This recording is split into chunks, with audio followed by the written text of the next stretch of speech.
যে পূর্ব ঘটনায় আমাদের ওরা আশকোষ কইরা বাড়িঘর আমার ভাঙছে। ভাঙার পরে আমি নামাজ পড়তে গেছি, নামাজের তারা ওদিকে ছিল। তারপরে আমারে ওরা মারছে, মারছে আমারে মাইরেই লাইতে লেছিল। তখন দুইজন লোক গিয়া আমারে বাঁচাইছে। তখন আমার আর জ্ঞান ছিল না, যে আমি আর কোনো কিছুই বলতে পারিনি। আমার হাত পাও, আমি অনেক হাঁটতে পারি না, আমার পাও নাই, আমি লড়তে চড়তে পারি না, পারে ঘরে যাইতে পারি না।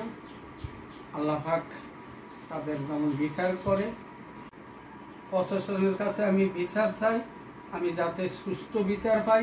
পূর্বের শত্রুতায় মানে বৃহস্পতিবারে 2টার দিকে আইসা ওনারা আমাদের এই বিল্ডিংয়ের গ্লাস ভাঙছে, তারপরে ঘরের মানে কোবাইছে বেড়া। আমি ওগুলা মানে আগুছি যে বাদাম তোরা ভাঙিস না, তাও ওরা শোনে না। মন্না শালার ঘুরতে মন্দির ঘুরতে তারপর আগে কোবাই কাটুন। এই কারণে উনি নামাজ পড়তে গেছে, মানে তারাবির নামাজ ওইখানে রাখতে ওরা এই আঘাত করছে, মানে ওরা পুরা ভাঙিয়া লাগছে।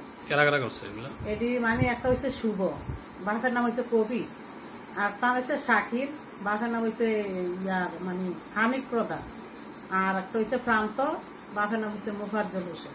মানে ওরা 3 জন লোকে অনেকগুলাই আসছিল, মানে ওরা 3 জনই তসরুপ করছে। মোট কতজন ছিল? মোট মানে 10-12 জন লোক ছিল, যে বাড়িতে আইছে 2টা বাজে। ওরা কিশোর গ্যাং, মানে ওরা গালাগালি, পুরা গালাগালি। আমি ওকে অনেক লিখছি বলছি যে বাবা ভাঙ্গিস না, বাবা এমন করিস না, তাও তারা শুনল না। বিচার চাই ডক্টর ইউনূসের কাছে।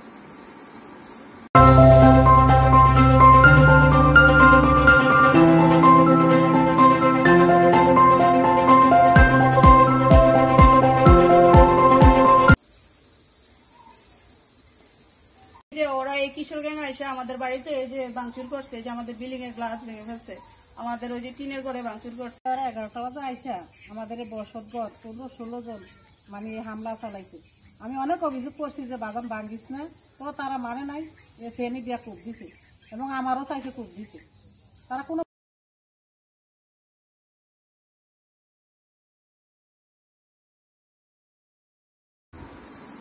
আমার বাবার নাম হচ্ছে আব্দুল মান্নান, আমি ওনার বড় মেয়ে। ওরা বৃহস্পতিবারে 13 তারিখে আইসা দুপুরবেলা আমাদের বাড়িতে অনেক হামলা চালাইছে, ভাঙচুর করছে।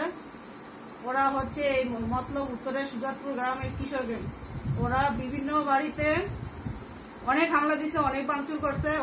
ওদের অত্যাচারে সুজাতপুরের মানুষ থাকতে পারতেছে না। তারপরে ওই দিন বৃহস্পতিবারে রাত্রি আমার বাবা তারাবি নামাজ করতে যাওয়ার সময় ওরা অতর্কিতভাবে হামলা চালাইছে। এরকম মারছে, আমার বাবারে জানি মারে ফেলতো, আমার বাবার দোনোটা পাওয়াই ভেঙে লেগেছে। এখন আমি মতলব উত্তরের প্রশাসনের দৃষ্টি আকর্ষণ করছি, যাতে আমার বাবার এই অন্যায়ের যাতে বিচারটা আমরা পাই। কেন মারছে? পূর্ব শত্রুতার যারা ওরা এরকম করছে। ওখানে এই সুজাতপুর এই সাহেব আলী মার্কেটের এখানে দোকান নিয়ে আরো 7-8 মাস আগে একটু ঝামেলা হয়েছে। ওখানে আমার বাবা বলছে মানে ওরা লাগালাগি করার সময় একটু বাধা দিচ্ছে যে তোরা মারামারি করিস না, এলাকায় বিশৃঙ্খলা করিস না। ওই বাধাটা দেওয়ার কারণে ওইখান থেকেই শত্রুতা আমি বিভিন্ন সময়ে বিভিন্ন হুমকি দামকি দিয়ে আসতেছে এতদিন পর্যন্ত। শেষ পর্যন্ত ওরা আমার বাবার উপর আক্রমণ করছে, আমাদের বসত বাড়িতে আক্রমণ করছে, আমাদের বাড়িঘর অনেক ভাঙচুর করছে।